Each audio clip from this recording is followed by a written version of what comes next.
Spirit, be here with me.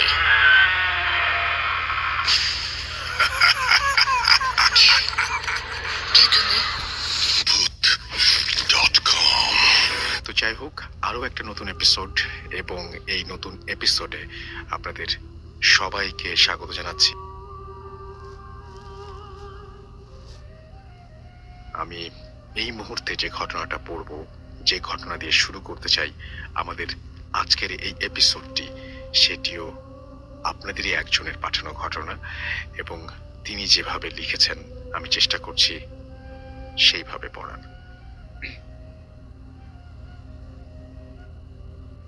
আশা করি রাসেল ভাই আপনি ভালো আছেন, কারণ আপনি সবসময় ভালোর দলেই থাকেন।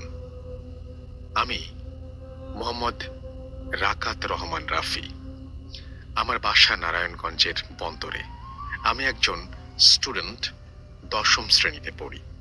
স্টুডিওতে আসা সম্ভব নয়, তাই লিখে পাঠালাম। আর এইটা আমার একেবারেই প্রথম ঘটনা। যদি ঘটনাটা ভালো লাগে পড়ে শোনাবেন। কথা না বাড়িয়ে ঘটনায় চলে যাই।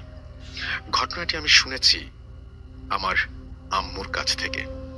ঘটনাটি আসলে আমার ফুপুর সাথে ঘটা, 1989 বা 90 সালের। একদিন আমার ফুপু তার চাচাতো বোনের বিয়েতে যান। বিয়ের অনুষ্ঠান শেষ হতে হতে রাত প্রায় 11টা থেকে 12টা বেজে যায়। যেহেতু গ্রাম অঞ্চল, রাত 12টা অনেক রাত। তখন উনি বাড়ি ফেরার উদ্দেশ্যে রওনা হন। তিনি একা, তাঁর সাথে কেউ ছিল না। তো বিয়ে বাড়ি থেকে আমার দাদুর বাসায় আসতে সময় লাগতো 10 থেকে 15 মিনিটের মতো। আর বিয়ে বাড়ি থেকে আসতে 2টা পুকুর, একটা বড় বাঁশ বাগান, এগুলো পার হতে হতো। আর ওই পুকুরগুলোতেই আগের অনেক রহস্যময় ঘটনা ঘটেছে। আর যেহেতু আমার ফুপু একা, তিনি প্রথম পুকুরটা পার হয়ে দ্বিতীয় পুকুরটার সামনে আসেন যখন, তখন উনি দেখেন পুকুরের ঘাটে কে যেন এত রাতে একজন মহিলা টাইপের কেউ একজন গোসল করছেন। তো তিনি মনে করেন যে পাড়া প্রতিবেশীর কেউ হবে, কিন্তু আসলে ওইটা কোনো মানুষ ছিল না। তো তিনি প্রথমে বুঝতে পারেননি, তাই তিনি ওই মহিলাকে জিজ্ঞেস করছিলেন যে আপনি এত রাতে ঘাটে গোসল করছেন কেন, আপনি এত রাত্রে ঘাটে গোসল করছেন কেন? তো আমার ফুপু প্রথমবার কোনো উত্তর পায় না। এভাবে তিনি আরো 2বার ডাক দেন, কোনো সাড়া নেই। তারপর তিনি ওই মহিলার একটু সামনে গিয়ে ডাক দিতে চান, কারণ আমার ফুপু একটি সাহসী ছিলেন। তাই আরো সাহস করে তিনি সামনে এগিয়ে যান। আর আমার ফুপু যতই সামনে যাওয়ার চেষ্টা করেন, ততই ওই অশরীরী মহিলা পানিতে নামতে থাকে। আর যখন আমার ফুপু ঘাটের শেষ সিঁড়ি পর্যন্ত নেমে যায়, তখনই ঠিক দেখতে পায় ওই মহিলাটির গায়ে একটা সাদা শাড়ি পরা। আর যখন আমার ফুপু বুঝে যায় যে ওনার সাথে খারাপ কিছু হতে চলেছে, তিনি সিঁড়ি বেয়ে উপরে ওঠার চেষ্টা করতে থাকেন। তখন ওই অশরীরী মহিলা আমার ফুপুকে টান দিয়ে পানিতে ফেলে ডুবিয়ে দেওয়ার চেষ্টা করে। আমার ফুপু জোরে জোরে চেঁচাতে চেষ্টা করেন, কিন্তু পারেন না। আর অনেক রাত হয়ে যাওয়ায় আমার দাদু ফুপুকে খুঁজতে আসে। ঠিক তখনই তিনি ওই পুকুরের পাশে যান এবং গিয়ে খেয়াল করে দেখেন যে পুকুরের পানিতে কে যেন হাবুডুবু খাচ্ছে। তখন আমার দাদু সামনে গিয়ে দেখেন যে আমার ফুপু, তিনি আর কিছু না ভেবে পানিতে লাফ দিয়ে আমার ফুপুকে আধমরা অবস্থায় পানি থেকে ওপরে তুলে আনেন। তারপর বাড়িতে নিয়ে যাওয়ার পর কবিরাজকে ডাকা হয়। কবিরাজ বলল যে আমার ফুপুকে খারাপ জিন বা পেতনি জাতীয় কিছু একটা ভর করেছে। তখন আমার ফুপুকে বলতে ওই জিনটিকে কবিরাজ জিজ্ঞেস করে যে তুই ওর ওপরে ভর কেন করেছিস? তখন জিনটি বলে যে সে ঘাটে বসেছিল এবং তাকে বিরক্ত করা হয়েছে বলেই সে এমন কাজ করেছে। এবং কবিরাজ একসময় জোর দিয়ে তাকে বলে যে তাকে ছেড়ে যেতেই হবে। ওই জিন বলে যে আমার একটা শর্ত আছে। কবিরাজ জানতে চান কি শর্ত? ওই জিনটি তখন বলে তাকে একটি ছাগল দিতে হবে। তো যেমন কথা তেমন কাজ, সেভাবেই তাকে ছাগল দেয়া হয় এবং এরপরে জিনটি আমার ফুপুর শরীর সেরে চলে যায়। আমরা এই সপ্তাহে যে ঘটনা পেয়েছি সেই ঘটনার মধ্যে এই একটি ঘটনাই ছিল পড়ার মতো। আমি জানি যে আপনাদের কাছে এর চাইতেও ভালো ঘটনা রয়েছে। সেই ঘটনাগুলি আমাকে ইমেল করে পাঠাতে পারেন russell.bhoot.com@gmail.com এই অ্যাড্রেসে। যারা স্টুডিওতে এসে ঘটনা শেয়ার করতে চান তারা নাম, ঠিকানা এবং ফোন নাম্বার সহ আপনার জানা বা আপনার জীবনে ঘটে যাওয়া ঘটনাটি পাঠিয়ে দিন। আর যারা স্টুডিওতে আসতে পারবেন না তারা অডিও ক্লিপ পাঠাতে পারেন, অর্থাৎ ঘটনাটি রেকর্ড করে পাঠাতে পারেন আমার কাছে, অথবা আপনি লিখে পাঠাতে পারেন এবং অবশ্যই উপরে উল্লেখ করবেন যে আপনি স্টুডিওতে আসতে পারবেন কি পারবেন না। যদি আপনি চান আমাকে আপনার ঘটনাটি পড়ে শোনাতে হবে সেটাও উপরে লিখে দেবেন। তো এই ছিল আমাদের আজকের এপিসোডের প্রথম ঘটনা। আশা করছি আপনাদের ভালো লেগেছে।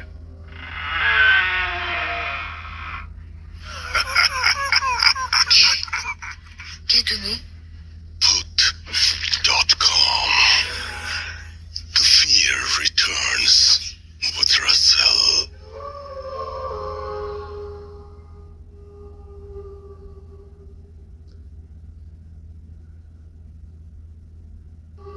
আপনাদের সবাইকে স্বাগত জানাচ্ছি, আমি রাসেল। শুনছেন ভূত.com এবং আশা করছি যে ভূত.com এর প্রতিটি এপিসোড আপনারা এনজয় করছেন, প্রতিটি ঘটনা আপনারা অনেক বেশি এনজয় করছেন।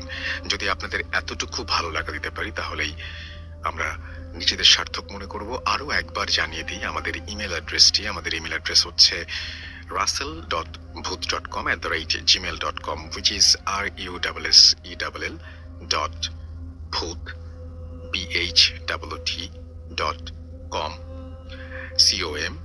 com@gmail.com।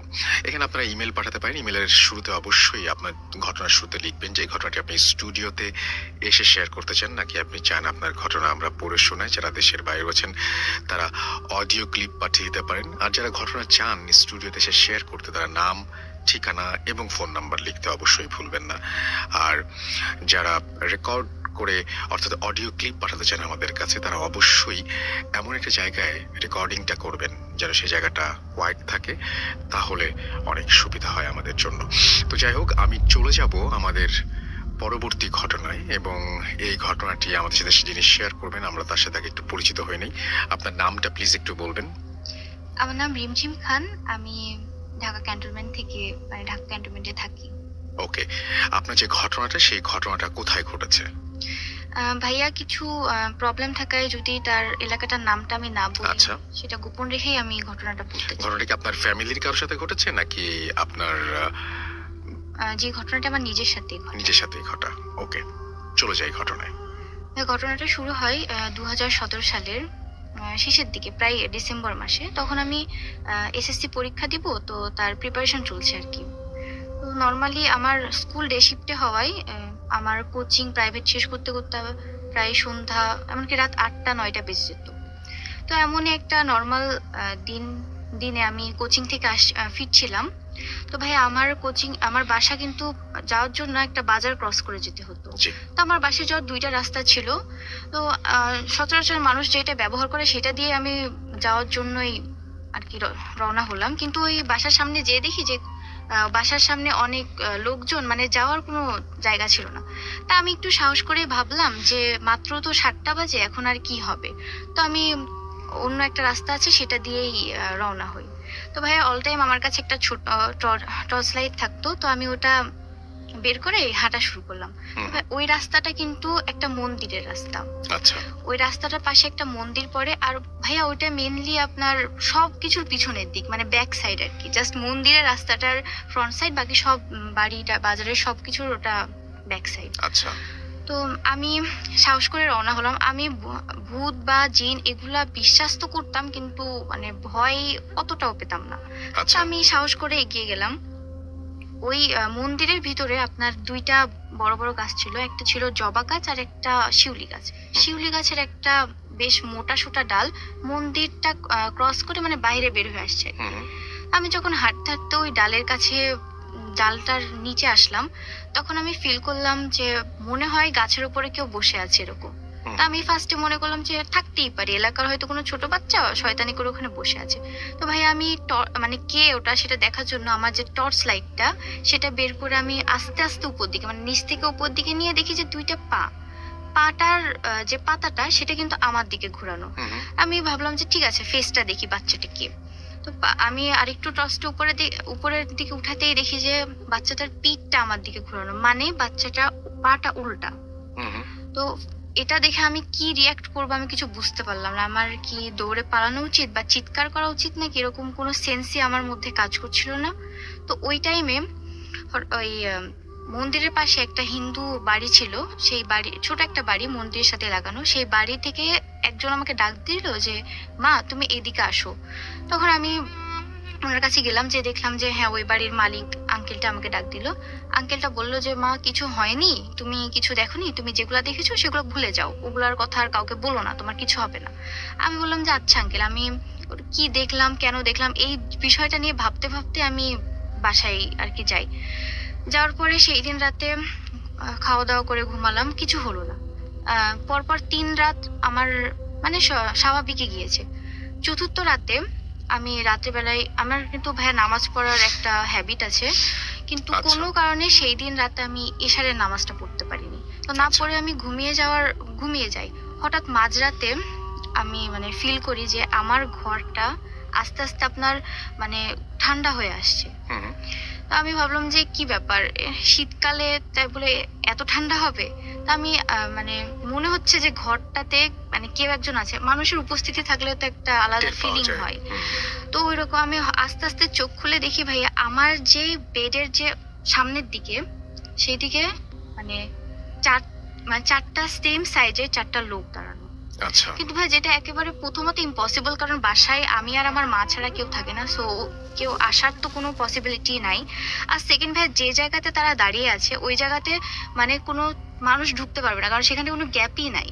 হুম হুম, গ্যাপ নেই, অথচ 4জন মানুষ সেখানে দাঁড়ানো। তাদের প্রত্যেকের চেহারা ছিল সেম, তারা এই 5 বছরের বাচ্চার হাইট যেরকম হয় সেরকম তাদের হাইট ছিল। তো প্রথম জন আমাকে জিজ্ঞেস করলো তুই নামাজ পড়েছিস? এভাবে পরপর তারা 4জনই আমাকে এই সেম কোশ্চেন করে। আমি মানে আর মানে বুঝতে পারছিলাম না যে কি করব। তারপরে আমি ভাবলাম যে না, পরিস্থিতি হাতের বাইরে, এখন আমার চলে যাওয়া উচিত। তারপর ভাই আমি দৌড় দিয়ে মানে আম্মুর রুমে যাওয়ার জন্য যে উঠলাম, আমি কিছুতে একটা বাধাকে পড়ে যাই, পড়ে যাওয়ার পরে আমার কপালটা কেটে যায় ড্রেসিং টেবিলে লাগার পর। পরে আম্মু আমাকে জিজ্ঞেস করলো যে কি হয়েছে তোমার, এত ভয় পেয়ে আছো নাকি? আমি বললাম যে না আম্মু, ওয়াশরুমে যাওয়ার জন্য যেতে উঠেছিলাম, তারপর আমি পড়ে গেছি, দিয়ে এরকম কেটে গেছে। এরপর ভাইয়া আমি আম্মুর সাথে ঘুমাতাম। তো 7-8 দিন এরকম কিছু হলো না, নর্মালি গেল। হুম হুম, 7 দিন পর আমি ভাবলাম যে পরিস্থিতি তো অনেকটা হাতের কন্ট্রোলে চলে আসছে, এখন আমি একাই শুই, আর আমার সমস্যা হবে না। আচ্ছা। তো ভাই সেই দিন রাতেও আমি একাই ঘুমিয়েছিলাম। এরপর থেকে আমি আর লাইট বন্ধ করে ঘুমাতাম না, লাইট জ্বালিয়েই। ভাইয়া আমি ঘুমিয়েছি প্রায় মাঝরাতে। আমি স্বপ্নে দেখছি যে আমার মানে একটা কুয়ার পাশে একটা বাচ্চা শুয়ে আছে। হুম হুম, তা আমি ভাবলাম যে বাচ্চা মানে স্বপ্নে এগুলা হচ্ছে, স্বপ্নে আমি ভাবছি যে বাচ্চাটা কুয়ার পাশে কে রেখে গেল এভাবে, তো পড়ে যাবে তো কুয়াতে। আমি বাচ্চাটাকে যেই মানে ধরে সাইডে নিয়ে আসতে যাবো অমনি বাচ্চাটা কুয়ার মধ্যে পড়ে যায়। আর এটা দেখে আমি চিৎকার করে লাফ দিয়ে ঘুম থেকে উঠি। আচ্ছা। ওঠার পর আমার সারা শরীর ঘামতে থাকে, আমি ভয় পাই। ভাইয়া উঠে আমি বসে আছি, আমি কিন্তু সাইডে তাকাইনি, আমি কিন্তু একদম বেডের একদম কর্নারে। হুম হুম, তা আমার মনে হচ্ছে যে আমার সাইডে কিছু একটা শোয়া। আমি আস্তে আস্তে মানে ঘোরের মধ্যে প্রায় সাইডে তাকাই, সাইডে তাকিয়ে দেখি যে ওই সেম বাচ্চাটাই যেটাকে আমি স্বপ্নে দেখেছি, হুম হুম, ওই বাচ্চাটাই আমার পাশে শোয়া। এবং ওই একইভাবে মানে তাদের দৃষ্টি ছিল উপরে আমার ফ্যানের দিকে, এক এক দৃষ্টিতে বাচ্চাটা ফ্যানের দিকে তাকিয়ে আছে। আচ্ছা। আমি এই জিনিসটা নিতে পারছিলাম না, আমি কি করব। আমি মানে ভেবে ওঠার আগেই আমি বাচ্চাটার সাইডে তাকিয়ে যেটা দেখলাম ভাইয়া, সেটা দেখার জন্য আমি একদমই প্রস্তুত ছিলাম না, আর কখনো কল্পনাও করিনি যে এরকম জিনিস আমাকে দেখতে হবে। আমি দেখলাম ভাইয়া ওর পাশে, ওই বেবিটার পাশে একটা মহিলা শোয়া। মহিলাটারও আচ্ছা।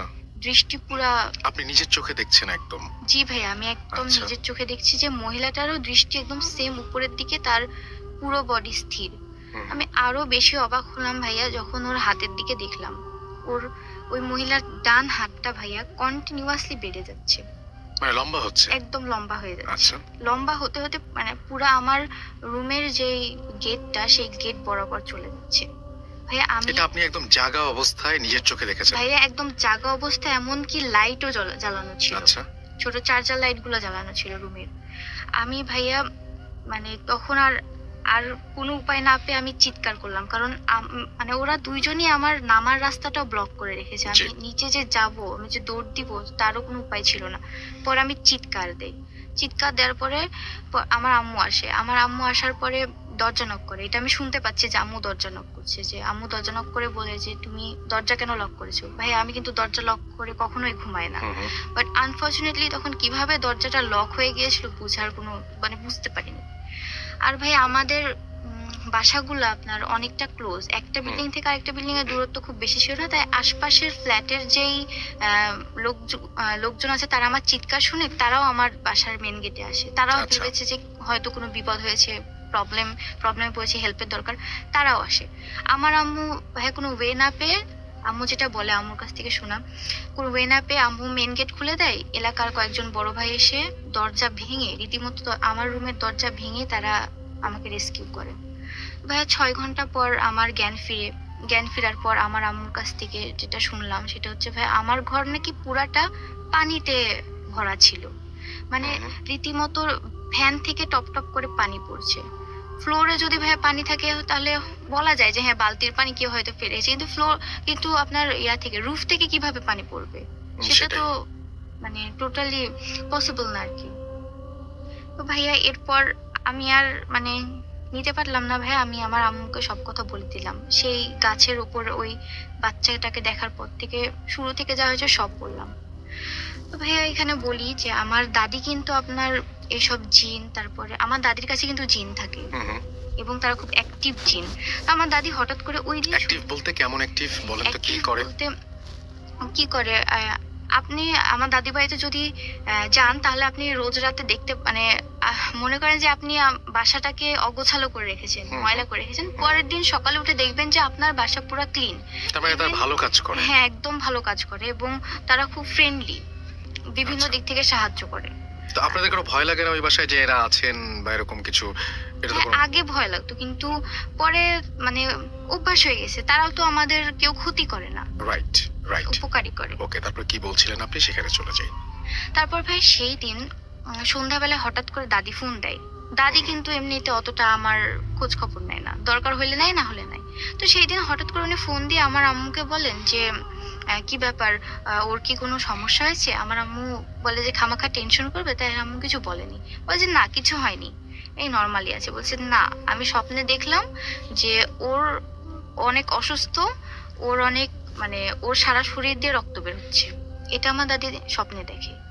পরে আমার আম্মু বলে যে না কিছু হয়নি, আপনি টেনশন করেন না। তো ভাইয়া আমার আম্মু এটা চাপা দেওয়ার চেষ্টা করে, কিন্তু ভাই সেই দিন রাতে ভাই আমার জ্বর চলে আসে, প্রায় 103-এরও কিছুটা বেশি ছিল আম্মু যা বলে সেটা। আর ভাই আমার প্রচুর মানে ব্লিডিং শুরু হয় সেই দিন রাতে। তো আমার আম্মু মানে অস্বাভাবিকটা মানে লক্ষ্য করার পর আব্বুকে ফোন দেয়। আব্বু তখন মানে বাইরে ছিল আর কি, অন্য একটা জায়গায় পোস্টিং ছিল। তো ওখান থেকে আব্বুকে মানে জরুরি ভিত্তিতে এখানে নিয়ে আসে। আর ভাইয়া আমি তখন ওই এলাকার যে সিএমএইচ আছে তাতে জি। আমাকে অ্যাডমিট করা হয়। আচ্ছা। অ্যাডমিট বলে যে ওর হচ্ছে মানে কিডনিতে পাথর হওয়ার প্রাইমারি স্টেজে, আচ্ছা। এটা বলে ডক্টর। আর ভাইয়া তখন কিন্তু আমার এসএসসি পরীক্ষার অনলি 7 থেকে 8 দিন বাকি। খুব ক্রিটিক্যাল টাইম। জি ভাইয়া 7 থেকে 8 দিন বাকি আর মাত্র পরীক্ষার।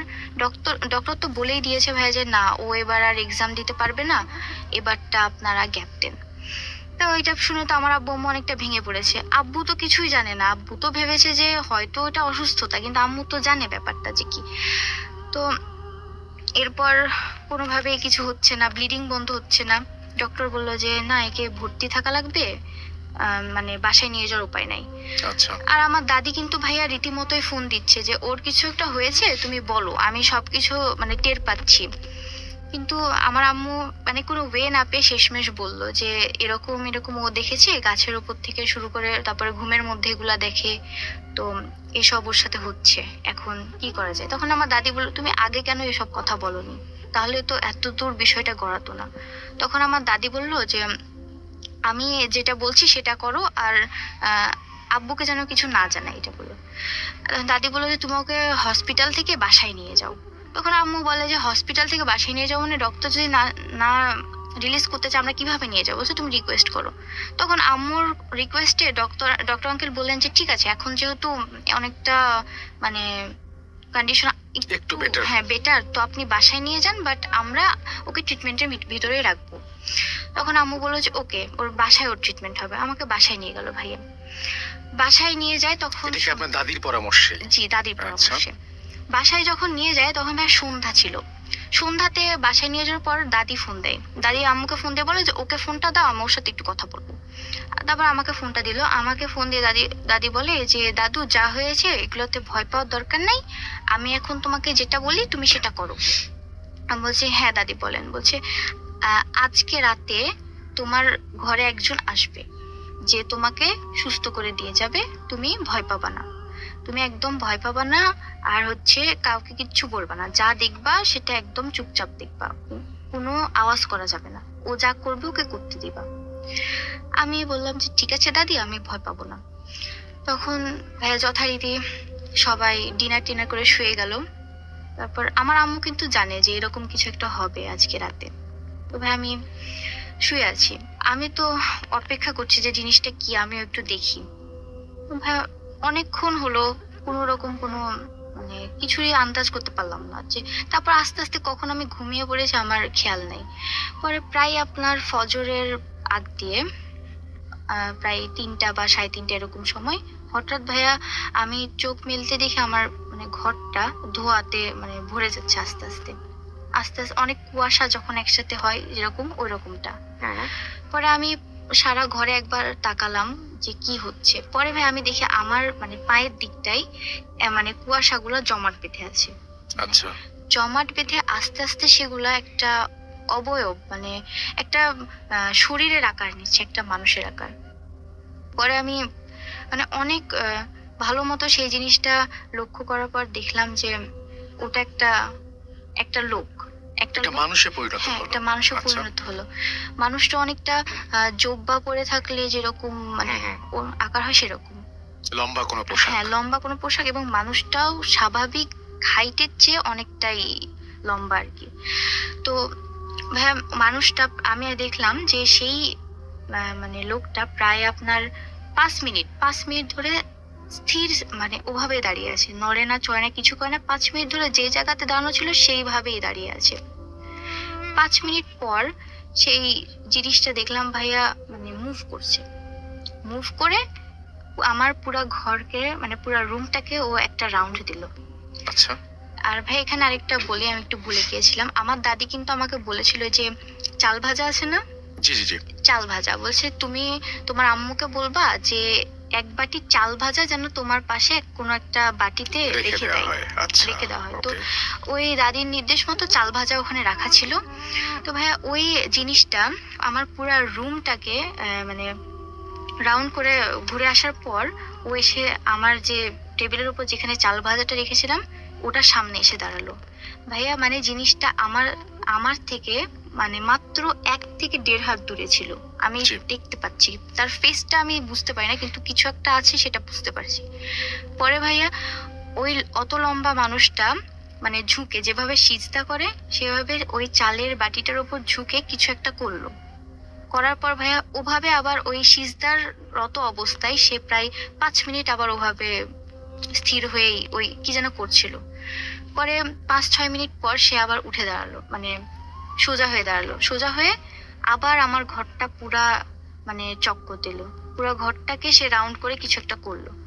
পরে ভাইয়া আমার দরজাটা আমি দেখছি ভাই আমার দরজাটা হালকা একটু চাপানো ছিল, ও সুন্দর করে ভাইয়া দরজাটা খুলে ঘর থেকে বের হওয়ার পর ভাইয়া সম্ভবত ও আমার পুরো বাসাটাই রাউন্ড করে গেল, কারণ আমি তাকে প্রায় 3 বার দেখলাম। একবার ঘুরে মানে আমার দরজার পাশে প্রায় ও 3 বার আসলো, পুরো বাসাটা রাউন্ড দিয়ে সে 3 বার আসলো। এইভাবে করতে করতে ভাইয়া কিছু একটা করে মানে কি করলো সেটা জানি না, বাট ও কিছুক্ষণ পর প্রায় আপনার আধা ঘন্টা পর আমার ঘরে আবার আসলো, যেখান থেকে আমি ওই জিনিসটাকে দেখেছিলাম ফার্স্ট যেখানে, সেইখানে এসে আবার ও স্থির হয়ে দাঁড়িয়ে গেল। তখন ভাইয়া ফজরের আজান দিচ্ছে। ওই টাইমে ভাইয়া জিনিসটা আস্তে আস্তে ভ্যানিশ হয়ে গেল। আপনার চোখের সামনে আবার ভ্যানিশ হয়ে একদম গেল? আমার চোখের সামনেই ভ্যানিশ হয়ে গেল। আর ভাইয়া আমি তো মানে অবাক যে এইসব জিনিসও মানুষ দেখে। ভাইয়া ওই জিনিসগুলো কেউ না দেখলে বিশ্বাস করবে না। খুব স্বাভাবিক, সত্যি কথা। এবং আপনার চোখের সামনেই পুরো জিনিসটা ঘটেছে, এরপরে কি হলো? এরপরে ভাইয়া সকাল হলো। সকাল হওয়ার পরে ভাই আপনি বিশ্বাস করবেন কিনা জানি না ভাই, আমি উঠে দাঁড়ানোর যেখানে আমার ক্ষমতা ছিল না সেখানে ভাই আমি একটু ট্রাই করে দেখলাম যে আমি হাঁটতে পারছি। রীতিমতো আমি হাঁটতে পারছি এবং স্বাভাবিক কাজকর্মগুলো আমি করতে পারছি। পরে আবার আব্বু ডক্টরকে ডাকলো যে ও তো হাঁটাহাঁটি করতে পারছে।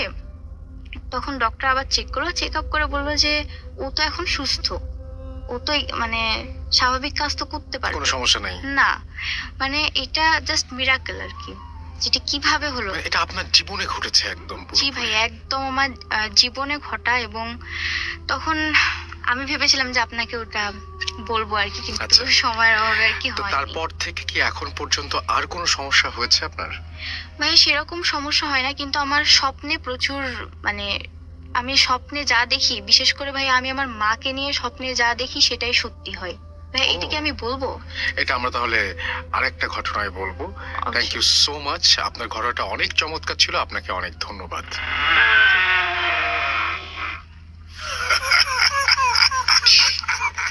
কে তুমি?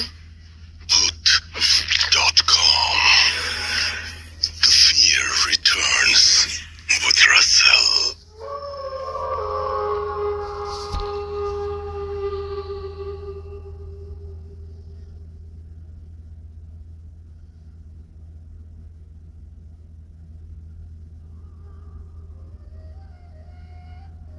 শুনছেন ভূত.com, আমি রাসেল আছি সাথে, এবং আশা করছি যে ভূত.com আপনারা এনজয় করছেন। এই মুহূর্তে আমার সঙ্গে আবারও আছেন মারুফ শুভ, এবং তিনি তার আরো একটি ঘটনা আপনাদের সাথে শেয়ার করবেন। আশা করছি যে এই ঘটনাটিও আপনাদের ভালো লাগবে। মারুফ শুভ, আপনার সেকেন্ড ঘটনায় আমরা যাই। জি, ধন্যবাদ রাসেল ভাই আমাকে সুযোগ করে দেওয়ার জন্য। তো এই ঘটনাটা পুরান ঢাকার একটা ঘটনা। আমার আঙ্কেলের সাথে ঘটনাটা ঘটেছে। তো এই আঙ্কেল আমাকে যেভাবে এই ঘটনাটা শেয়ার করেছে ওভাবে বলছি। তো উনি ওনাদের যে বাসাটা ছিল, ওনাদের বাসাটা হচ্ছে পুরান ঢাকায় যে টাইপের বাসা হয়, যে রুমের ভিতর থেকে আর কি দোতলায় যাওয়া যায় এমন একটা বাসা। তো উনি ওনাদের মানে যে লিভিং রুম ছিল, মানে গেটটা খুললে ওনাদের লিভিং রুম, মেন দরজাটা খুললে ওনাদের লিভিং রুম ছিল, উনি ওখানেই থাকতো রাতের বেলা। তো ওনার একটা মানে কুকুর ছিল, মানে ছোট থেকে সে কুকুরটাকে ইয়ে করেছে। তো রাতের বেলা ওনাদের বাসার সামনে একটা গার্ডেনের মতো জায়গা ছিল, ওখানে গাছটা ছিল, অনেক ইয়ে ছিল।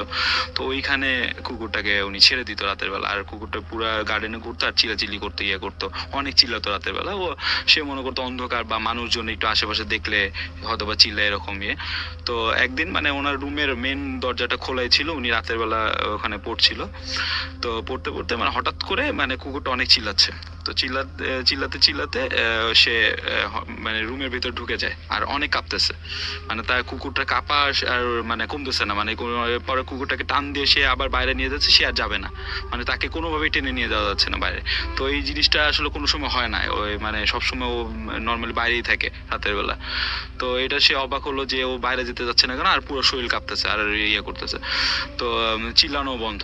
তো সে বাইরে গেল, গিয়ে টর্চ মেরে পুরা গার্ডেন দেখলো কোনো জায়গায় কিছু নেই। তো এমন সময় মানে কুকুরটাকে সে রুমের ভিতরে নিল। তো 1-2 দিন পরে তার বাসার যে সামনের বাসায় একজন ভদ্রমহিলা ছিল, সে তাকে রাতে ডেকে বলল, আর বললো যে তোমাকে তো আমি রাতের বেলা মাঝে মাঝে ওই তোমাদের বাগানটায়, সামনে যে বাগানটা, ওখানে হাঁটাচলা করতে দেখি, রাত 1টা-2টা বাজেও তুমি হাঁটো, তুমি ওখানে রাতের বেলা হাঁটাচলা করো না, এটা বললো। তো বলার পরে বললো যে কেন আন্টি, আমি তো কেন হাঁটবো না, এখানে কি সমস্যা, অসুবিধা কি?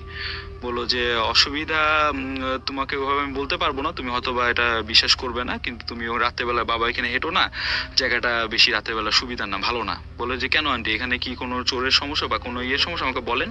বলে না, কোনো সমস্যা নেই, তোমাকে আমি বললাম তুমি রাতের বেলা এখানে এসো না, মানে তোমাদের গার্ডেনে বেশি হাঁটাচলা করো না রাতের বেলা। তো সে বিষয়টা অবাক হলো। তারপর তার 2 দিন আগে আবার তার মানে কুকুরের সাথে এরকম একটা ঘটনা ঘটলো। তো সে কুকুরটা আর রাতের বেলা বাইরে থাকতো না, তার রুমে ইয়ে করতো। সে রাতের বেলা গেট টেট লাগিয়ে মাঝে মাঝে উঠে মানে যা গেট খুলতো না, কিন্তু জানলা দিয়ে দেখতো যে কি ওখানে সমস্যাটা কি আসলে, এখানে কি প্রবলেমটা কি, ওখানে আমাকে মানে কেন যেতে পারবো না আমি। তো দেখলো কিছুই নেই, স্বাভাবিক কোনো গাছও স্বাভাবিক আছে, সবকিছু অন্ধকার একটু, ওখানে আর কি কোনো সমস্যাই তো সে দেখতে পাচ্ছে না। তো একদিন রাতের বেলা যেটা ঘটলো যে সে পড়ালেখা শেষ করে সে একটু স্মোকের তার অভ্যাস ছিল, সে একটু রাত মানে ওই গার্ডেনের দিকে গিয়ে একটু স্মোক করতো। তো সেই সিগারেটটা জ্বালিয়ে সে বাইরে বের হলো, বের হয়ে সে সিগারেট খেলো, সিগারেট খাওয়া শেষ করে সে সিগারেটটা নিচে ফেলে করে সে যখন মানে রুমের দিকে ব্যাক করবে এরকম সময় মানে একটা সাউন্ড পেলো, মনে হলো যে গাছের পাতা বা এরকম ডালের একটা মানে সাউন্ড টাইপের আর কি। তো সে পিছে ফিরে তাকালো, দেখলো যে কিছুই নেই এই টাইপের। তো সে যখন হেঁটে হেঁটে রুমের দরজার ভিতরে গেল তখন সাউন্ডটা আরো জোরে হলো, জোরে যখন হলো তখন সে বুঝলো যে না সমস্যা একটা আছে, এখানে একটা কিছু আছে, কেউ একজন ঢুকেছে, ইয়ের বাউন্ডারির ভিতরে কেউ একজন ঢুকেছে, এটা মনে সে ফার্স্টে চোর মনে করেছিল, চোর টাইপের কিছু। তো টর্চটা নিয়ে সে গেল সামনে গিয়ে পুরো গার্ডেনের গাছ টাছগুলো চেক করলো, কিছুই নেই। তো একটা গাছের উপরে সে জাস্ট একটু লাইট মারলো, লাইট মারার পর যেটা হলো যে মানে দেখলো যে একটা বিবর্ষ চেহারার একটা মহিলা দাঁড়িয়ে আছে, কিন্তু ওই মহিলা চেহারাটা রাসেল ভাই মানে অদ্ভুত ভাবে এটা সে আমাকে যেটা বলেছিল যে ওই যাকে যে মানে যে তাকে মানা করেছে, যে মহিলাটা ওনার বাসার সামনে যে মহিলাটা, সে যে তাকে মানা করেছে তুমি গার্ডেনের মধ্যে যেন, তার মতো দেখতে কিন্তু একটু বিবর্ষ চেহারাটা। তো এটা দেখে সে ভয়ে সে দৌড় দিয়ে রুমের ভেতরে চলে আসে। তো চলে এসে গেটে লাগিয়ে দেয়, লাগিয়ে তার বাসার তার আব্বু আম্মুকে ডাক দিয়ে বলে যে আমি এরকম দেখেছি। তো স্বাভাবিকভাবে রাতের বেলা তারা বললো যে আচ্ছা তুমি দেখেছো, আমরা এটা বিশ্বাস করলাম, কিন্তু তুমি এখন আমাদের এখানেই ঘুমাও, তুমি ভয় পেও না এখন। পরের দিন সকালবেলা এই বিষয় নিয়ে কথা বললো যে এই ঘটনা আমি এই জিনিস দেখেছি। দেখার পর ওই সামনে বাসা ওই মহিলা উনি যে ছিল ওনাকে গিয়েও বললো যে আন্টি আপনি তো আমাকে বলেছিলেন আমি এরকম গার্ডেনে দেখেছি। পরে সে তখন বললো যে হ্যাঁ আমি তো এরকম তোমাকে আগেই বলেছিলাম যে গার্ডেনের ওদিকে যেও না, রাতের বেলা হাঁটাহাঁটি করো না, ওখানে আমি একটা প্রবলেম আছে, আমি এটা বুঝতে পেরেছিলাম একদিন। তোমরা কথা ইয়াং ছিল, তোমরা তো বুঝো না, আমি তোমাকে মানা করার পর তুমি কেন বের হলে। পরে বলেন, পরে ওনার আব্বু আম্মু ওনার সাথে গিয়েছিল, তারা বললো যে এখানে সমস্যাটা কি দেখেছেন আপনি। পরে সেও বললো যে আমি এরকম গাছের মধ্যে একটা মহিলাকে মানে গাছের নিচে দেখেছে, সে আবার একটা মহিলাকে বসে থাকতে দেখেছি, অস্বাভাবিকভাবে আচরণ করছিল। তো এটা যখন ওই আন্টিও যখন বললো তো তার বাবা মা এটা বিশ্বাস করলো, বিষয়টা বিশ্বাস করার পরে তারা মানে তাদের মানে ওই বাসায় তারা মানে বেশি দিন থাকেনি, মানে ওটার নিজেদের বাসা ছিল না, মানে ভাড়া ছিল, মানে অনেক ওই পুরান ঢাকায় ওই ধরনের বাসাগুলো যে পুরান আমলের একটু জমিদার টাইপের বাসাগুলো, একটু মোটা দরজা মোটা ওয়াল এই টাইপের বাসা। ওরা মানে যে আসল মালিক সে একজন উকিল ওই বাসায়, সে এখন মানে ওখানে থাকে না, সে অন্য জায়গায় আর কি। পরে তারা ওনাকে বলে যে আমরা এরকম প্রবলেম আমরা এই বাসায় ফেস করেছি, আমরা এই বাসায় থাকতে পারবো না। পরে এটা বলে ওই বাসা থেকে তারা চলে আসে আর কি। তারপরে ওই জিনিসটাকে তারা দেখেনি, কিন্তু মানে এটাই তার জীবনের একটা অনেক ভয়ানক ঘটনা সে আমার সাথে শেয়ার করেছিল। এটাই, ধন্যবাদ। অনেক ধন্যবাদ আপনাকে, এবং মারুফ শুভ কষ্ট করে আমাদের স্টুডিওতে আসার জন্য ধন্যবাদ, এবং আশা করছি যে আগামী তো আপনাকে পাবো। আপনাদের সবাইকেই বলবো যে আপনাদের জানা এবং আপনাদের শোনা বা আপনাদের জীবনে ঘটে যাওয়া সেরা ঘটনাগুলো পাঠিয়ে দিন আমাদের কাছে। এবং মারুফ শুভ আপনি অনেক ভালো থাকবেন। ধন্যবাদ Rasel.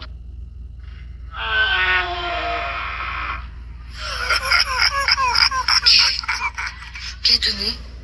Voot.com. The fear returns with Russell.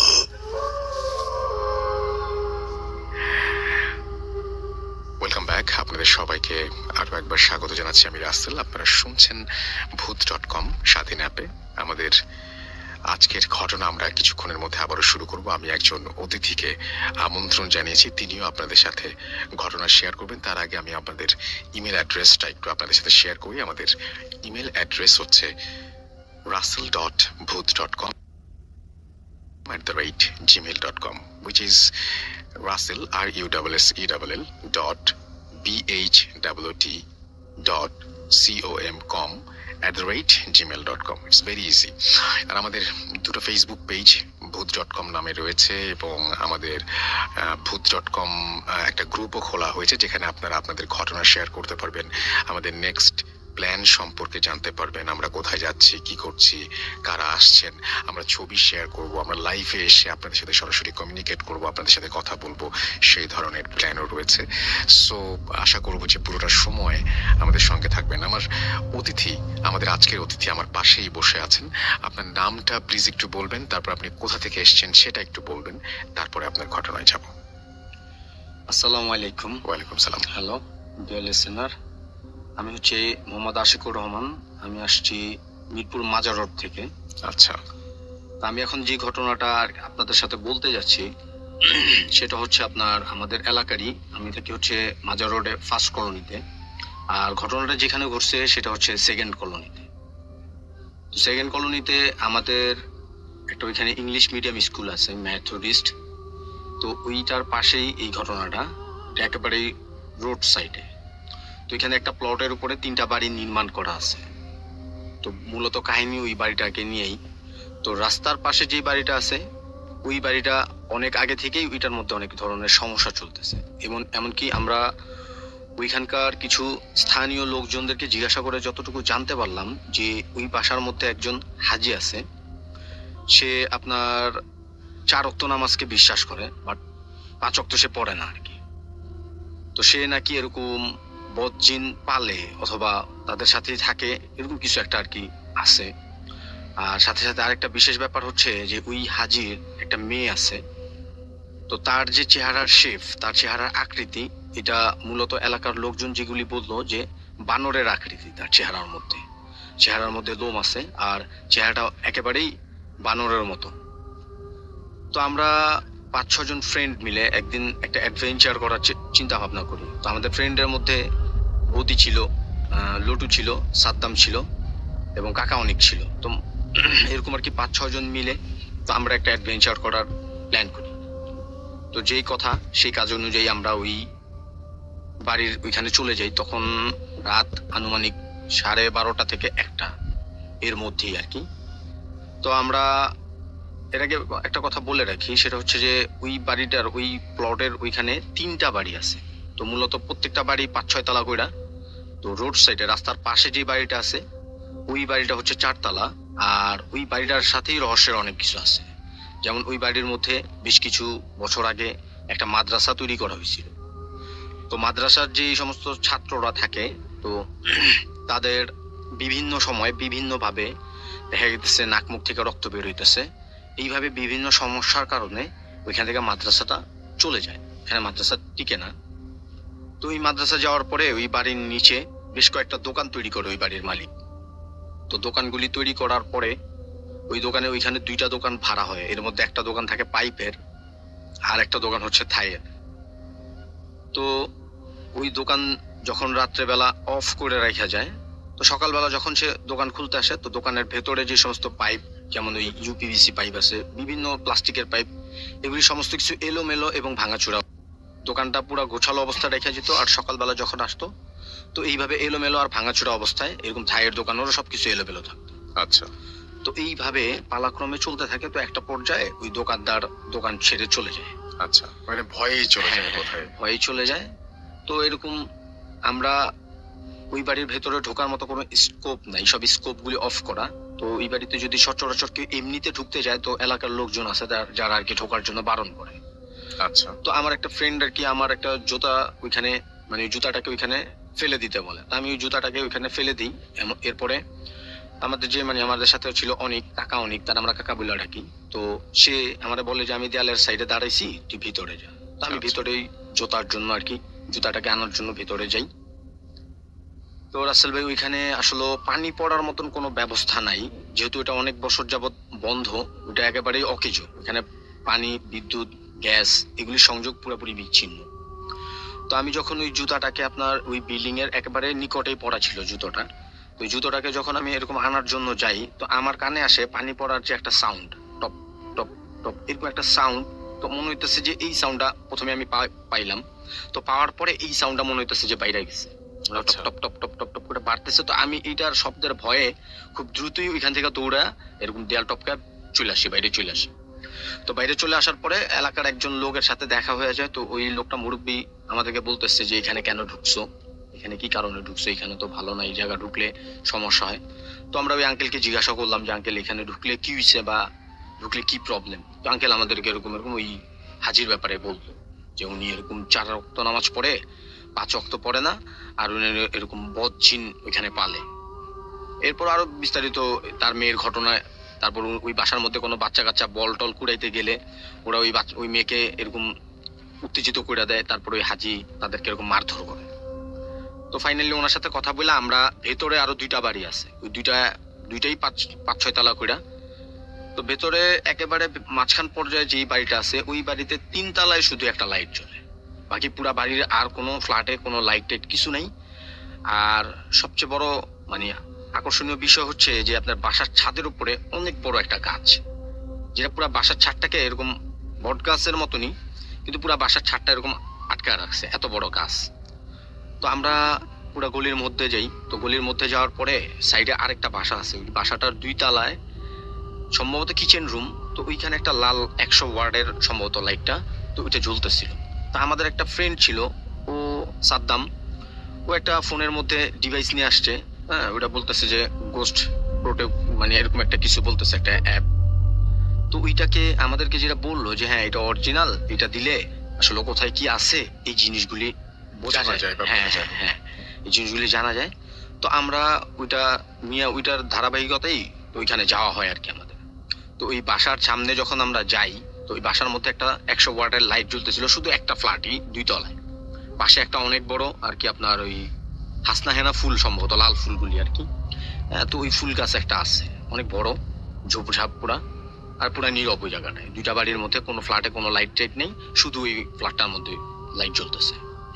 তো আমার ওই ফ্রেন্ড যখন এরকম ওইখানে আমরা গেলাম, তো যাওয়ার পরে ওই ডিভাইসটাকে যখন অন করলাম, ডিভাইসের মধ্যে একটা সাউন্ড হয়, খুব একটা জোরালো, মানে একটা হরর মুভির যে সমস্ত সাউন্ডগুলি আর কি, সে তো ওই সাউন্ডটা হইলো। হওয়ার পরেই ওইখানটার মধ্যে মৃদু একটা বাতাস আসলো, জাস্ট ওই এরিয়ার মধ্যে যেখানে আমরা অবস্থান করছি। আমরা সব ফ্রেন্ডরা একটু ঘাবড়াই গেছি বিষয়টা। আর ওইখানে যখন বাতাসটা আসছে, সাথে সাথে ওই কিচেন রুমের যে লাল লাইটটা ছিল ওইটা কয়েকবার আপ ডাউন করতেছে। আচ্ছা, হ্যাঁ, মূলত এই লাইটগুলি এরকম আপ ডাউন করে না, টিউব লাইট হলে ওগুলি একটু আপ ডাউন করে, কিন্তু এই লাল লাইটটা অনেকবার 5-6 বার প্রায় আপ ডাউন করছে। তো করার পরে আমরা সবাই একটু ভীত সশস্ত্র হয়ে গেলাম, মানে ভয়ে আর কি। হ্যাঁ, তো আমাদের সাথে একটা ফ্রেন্ড ছিল লটু, ওর নাম হচ্ছে লটু। আমরা ও খুব বেশি ভয় পেয়ে গেছে, ও বলতেছে যে চল এখানে আগুন জ্বালা, নাইলে হয়তো কোনো বিপদ ঘটতে পারে। আচ্ছা, হ্যাঁ, তো আমরা ভয়ের কারণে একটু সামনের দিকে অগ্রসর হই। তো সামনের দিকে অগ্রসর হওয়ার সময় রাস্তার ওই গলির মধ্যেই হাতের ডানে দেয়ালের মধ্যে আর কি, বাউন্ডারির মধ্যেই আরেকটা বাড়ি সাদা রঙের। তো ওই বাড়ির একেবারেই 5 তলার উপরে একটা টিউব লাইট জ্বলতেছিল। তো আমরা যখন 4-5 জন মিলে ওই লাইটটা ক্রস করতে যাব, যখন ক্রস করলাম তখন ওই লাইটটা নিভে গেছে। তো আমরা সবাই যখন ওই লাইটের সোজা রাস্তা ক্রস করে ফেলছি, লাইটটা আবার জ্বলে উঠছে। তো জ্বলার পরে আমরা সামনের দিকে যাওয়ার পরে 2 জন মানে সিকিউরিটি গার্ডকে ওইখানে দেখি। তো ওইখানে আমাদের ওই আমরা যে ক্যামেরাটা নিয়ে গেছিলাম, তো আমাদের ওই ক্যামেরাটার মধ্যে বাংলা ভিশনের একটা লোগো লাগানো ছিল। তো আমরা ওই সিকিউরিটি গার্ডরে জাস্ট এই লোগোটা দিয়ে একটা ভয় দেখায় আমরা আর কি বিষয়টা জাস্টিফাই করার জন্য তারাই জিজ্ঞাসা করতেছি যে আঙ্কেল এখানে কি হয় বা এটা কেন এরকম। তো ওই সিকিউরিটি গার্ড কিছুতেই বলতে চাইতেছে না, মানে বলবেই না।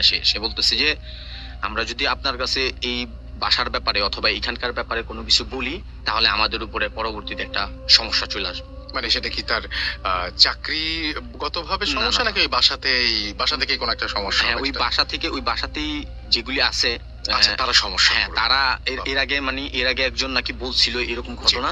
তো তাকে ওই পাশে একটা ভাঙা দেয়াল আছে, তো তারে মাঝরাতে মারধর করে ওই ভাঙা দেয়ালের উপরে ওইখানে মাইরা ফালা রাখছে। আচ্ছা, তো এই জন্য আর কি তারা বলতে চায় না।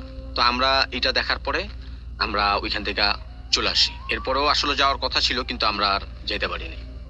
আচ্ছা, তো এইটুকুই ছিল এটাই ছিল এখানকার আপনার প্রথম experience। ঘটনা। হ্যাঁ, আমার বাহ, experience। চমৎকার। আমরা মাজার রোডের একটা ঘটনা শুনলাম এবং আশা করছি যে এই ঘটনাটি আপনাদের ভালো লেগেছে। আপনাকে অনেক ধন্যবাদ আপনার এই ঘটনাটা শেয়ার করার জন্য।